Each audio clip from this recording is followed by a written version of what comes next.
Hello friend, कैसे हो आप? आज हम सत्ता का वैकल्पिक केंद्र पढ़ेंगे। तो इसमें सबसे पहले हम देखते हैं आसियान। तो आसियान क्या है? यह दक्षिण पूर्वी एशियाई राष्ट्रों की क्या है, एक संस्था है जो वियतनामी संकट, कंबोडिया संकट और इस क्षेत्र के देशों के पारस्परिक प्रयत्नों के विकास करने के लिए यह दक्षिणी पूर्वी राष्ट्रों की एक क्या है, क्षेत्रीय संगठन बनाने के लिए प्रेरित किया गया था। अगस्त 1967 में इंडोनेशिया, फिलीपींस, मलेशिया, थाईलैंड और सिंगापुर ने इसकी स्थापना की और 1984 में ब्रुनेई में यह भी इसका क्या बन गया, सदस्य देश बन गया। फिर 1995 में वियतनाम, 1996 में लाओस, म्यांमार इस संगठन के सदस्य बन गए और आगे चलकर कंबोडिया भी इसका सदस्य बन गया। यानी आसियान क्या है? तो आसियान एक क्या है, दक्षिण पूर्वी राष्ट्रों द्वारा एक गठित एक असैनिक आर्थिक सांस्कृतिक समुदाय है जो इसके गठन के समय निम्नलिखित उद्देश्य स्थापित किए गए थे। क्योंकि कोई भी संस्था जो बनता है, कोई भी संस्था बनेगा तो उसका क्या होता है, कुछ ना कुछ क्या होता है, उद्देश्य तो होता है। तो वो उद्देश्य क्या सब थे? एक तो ये था जो सदस्य देशों ने आर्थिक, सामाजिक, सांस्कृतिक और प्रशासनिक सहयोग को क्या करना, बढ़ावा देना। दूसरा क्या था? आर्थिक, सामाजिक तथा सांस्कृतिक विकास की गति को क्या करना, तेज करना। क्योंकि आर्थिक अगर विकास तेज गति से नहीं होगा तो इसका क्या फ़ायदा। तो सभी देश क्या करेंगे, आर्थिक विकास भी क्या करेंगे, तेज गति से करेंगे। उसके बाद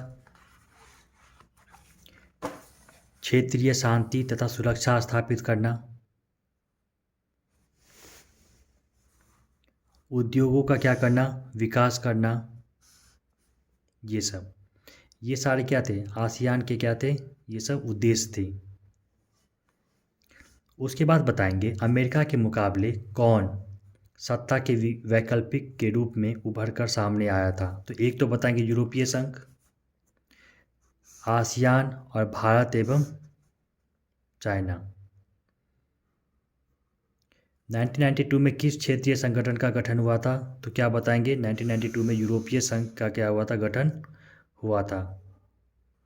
और मॉस्ट्रिट संधि का क्या अर्थ है, ये भी क्वेश्चन आते हैं 1 नंबर में। तो क्या बताएंगे, मॉस्ट्रिट संधि जो है यह यूरोपीय संघ द्वारा क्या किया गया था, गठन हुआ था। ओके। उसके बाद यूरोपीय आर्थिक संगठन की स्थापना की कब हुई? तो बताएंगे इसकी स्थापना सन 1948 में हुई थी। आसियान की स्थापना कब हुई? तो 1967 में हुई। ओके। और भारत ने पूरब की ओर देखो की नीति कब अपनाई? तो क्या बताएंगे, कब अपनाई? तो क्या होगा, तो भारत ने पूरब की ओर देखो नीति सन 1991 में क्या की थी, अपनाई थी। ओके। और इसके बाद हम क्या देखते हैं, चीन ने किस महाद्वीप में स्थित है? तो चीन क्या बताएंगे, एशिया महाद्वीप में क्या है, स्थित है। ये तो सबको पता है। चीन में साम्यवादी क्रांति कब हुई? 1949 में साम्यवादी क्रांति। और मैंने ये साम्यवादी क्रांति के पहले आपको बता ही रखा है पहले चैप्टर में। चीन में साम्यवादी क्रांति किसके नेतृत्व में हुई थी, ये सब सारा याद रखना है आप लोगों को। तो माओ से तुंग के नेतृत्व में क्या हुई थी, जो वहाँ के क्या थे, राष्ट्रपति थे। उसके बाद बताएंगे चीन ने अमेरिका से संबंध कब बनाए? तो याद रखना, अमेरिका से 1972 में क्या किए थे, संबंध बनाए थे। यानी अपना वो व्यापारिक ये सब चीज़ों को क्या किया गया था, जोड़ दिया था। इंग्लैंड ने यूरोपीय संघ से अलग होने के लिए जनमत संग्रह कब हुआ? तो याद रखना, इंग्लैंड ने यूरोपीय संघ से अलग होने के लिए जनमत संग्रह 23 जून 2016 को किया, जिसमें 48% के मुकाबले 52 लोगों ने क्या किया, यूरोपीय संघ में अलग होने के लिए पक्ष में मतदान क्या किया, दिया। ये चीज़ हो गया। अब हम क्या देखते हैं, इनमें से खुले द्वार की नीति किसने अपनाई। ऑब्जेक्टिव में आएंगे तो क्या बताएंगे, चाइना ने किया। क्लियर है। आसियान क्षेत्रीय मंच के कामों में क्या करता है, आर्थिक विकास को तेज करना होता है और सामाजिक एवं सांस्कृतिक विकास प्राप्त करना, ये शामिल थे। ये आसियान के क्या थे, उद्देश्य थे।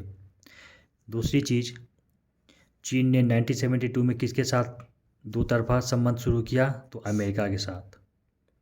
डैश योजना के प्रभाव से 1948 में यूरोपीय आर्थिक सहयोग गठन क्या हुआ, स्थापित हुआ। तो क्या बताएंगे, मार्शल योजना। किसने लागू किया था, अमेरिका ने। मार्शल योजना के तहत ही अमेरिका ने क्या किया था, यूरोपीय संघ को क्या किया था, बहुत ज़्यादा आर्थिक सहायता क्या की थी, प्रदान की थी। अब देखो यहाँ पे क्षेत्रीय संगठन को बनाने का क्या उद्देश्य है। क्षेत्रीय, तो एक तो क्षेत्रीय देशों के लोगों का कल्याण और जीवन में गुणवत्ता को लाना, आर्थिक वृद्धि करना, सामाजिक प्रगति करना और सांस्कृतिक विकास करना, ये सारे क्या होते हैं, क्षेत्रीय संगठन के क्या उद्देश्य होते हैं। दूसरा चीज़, अन्य देशों के साथ क्या करना, सहयोग करना। सहयोग करना भी क्या है, क्षेत्रीय देशों का क्या है, एक तरह का उद्देश्य क्या होता है। और आत्मनिर्भरता, ये सबसे इम्पोर्टेंट है। आत्मनिर्भरता को क्या करना, बढ़ावा देना। अब देखो मार्शल योजना क्या थी, ये क्वेश्चन आ भी गया, मार्शल योजना क्या थी। तो मार्शल योजना जो था, अमेरिका के द्वारा दूसरे विश्व युद्ध के बाद बनाई गई थी ताकि यूरोपीय देशों की अर्थव्यवस्था क्या हो, पुनर्गठित किया जा सके। दूसरे विश्व युद्ध के दौरान अधिकारों यूरोपीय देशों की अर्थव्यवस्था खराब हो चुकी थी, जिसके कारण मार्शल योजना के अंतर्गत 1948 में यूरोपीय आर्थिक सहयोग का क्या किया गया था, गठन स्थापित किया गया था, जिसके माध्यम से पश्चिमी यूरोपीय देशों की आर्थिक मदद की गई थी। ओके, तो ये हो गया मार्शल योजना। आसियान के झंडे की व्याख्या करें तो आसियान के झंडे में क्या होता है, धान की 10 क्या होती है, बालियों को दर्शाया गया है। ये आते हैं पेपर में, मैप में। ये 10 बालियाँ किसको निरूपित करता है, यह एशियाई देशों की को दर्शाती है जो आपस में परस्पर मित्रता, एकता और भाईचारे का क्या करते हैं, व्यवहार करते हैं। और इसके बीच में क्या होता है, एक गोला होता है। गोला जो किसको बताता है, जो एकता के प्रतीक को क्या करता है, बताता है, एकता का प्रतीक। यानी सभी देश क्या है, आपस में क्या है, एक हैं। यानी एकता के प्रतीक को क्या करता है, बताता है। अब हम यहाँ पे ये चीज़ देखेंगे, जो आसियान आर्थिक समुदाय के 4 मुख्य उद्देश्यों का वर्णन कीजिए। तो आसियान ने क्या किया था, तो आसियान ने देशों का साझा बाजार उत्पादन तैयार करना था। साझा मतलब सभी देशों मिलकर क्या करेंगे, एक ऐसा बाजार क्रिएट करेंगे जो एक दूसरे की क्या करेंगे, मदद करेंगे। दूसरा चीज़ क्या था, आसियान क्षेत्र में सामाजिक आर्थिक विकास को तेज करना था। तीसरा पॉइंट क्या था, आपसी विवादों को क्या करना था, निपटाने के लिए भी एक व्यवस्था बनाई गई थी। और आसियान देशों ने मुक्त व्यापार क्षेत्र को क्या किया था, बढ़ावा दिया था। ये उनका मुख्य उद्देश्य था। ओके, अब हम क्या बताएंगे, चीन द्वारा उठाए गए किन्हीं 4 कदमों की व्याख्या करें जिसके कारण चीन की अर्थव्यवस्था का उत्थान हुआ। यानी चीन की अर्थव्यवस्था अच्छी हो गई, उसकी जीडीपी बढ़ गई। तो एक तो बताएंगे 1972 में ही संयुक्त राज्य अमेरिका से उसने क्या किया, संबंध स्थापित किया था। पहला पॉइंट तो यही हो जाएगा। दूसरा चीज़, 1973 में चीनी प्रधानमंत्री चाओ एन लाई ने क्या किया, कृषि उद्योग से एक विज्ञान प्रौद्योगिकी का क्या किया था, प्रस्ताव पेश किया था। यानी वो कृषि के क्षेत्र में क्या किया था, बहुत ही बड़ा योगदान दिलवाना चाहता था वो। तो इसलिए उसने बहुत सारे क्या किए, कृषि के क्षेत्र में प्रस्ताव पास किए।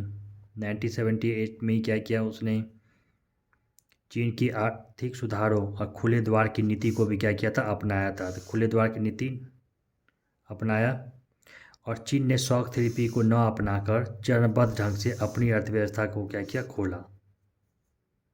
ओके, तो इस आधार पे ये चीन के क्या है, उत्थान होने के क्या है, कारण है। उसकी अर्थव्यवस्था क्या है और भी मजबूत हो गई। तो इस आधार पे हमारे ये सत्ता के वैकल्पिक केंद्र पे क्या हो गए, समाप्त हो गए। तो यही सब सारे इंपॉर्टेंट क्वेश्चन हैं जो आपको बोर्ड में क्या पूछे जा सकते हैं। तो ये सब सारे कंसेप्ट हैं, इससे और भी बहुत सारे क्वेश्चन क्या हो जाएंगे, बन जाएंगे। ओके, सो आप इसको क्या कीजिए, एक बार पढ़ लीजिए, जो मैंने हाईलाइट कर रखा है वो सबको बस याद कीजिए। और क्या है आगे, फिर हम नेक्स्ट क्लास में क्या होते हैं, मिलते हैं आप लोगों से। सो बाय बाय, थैंक यू।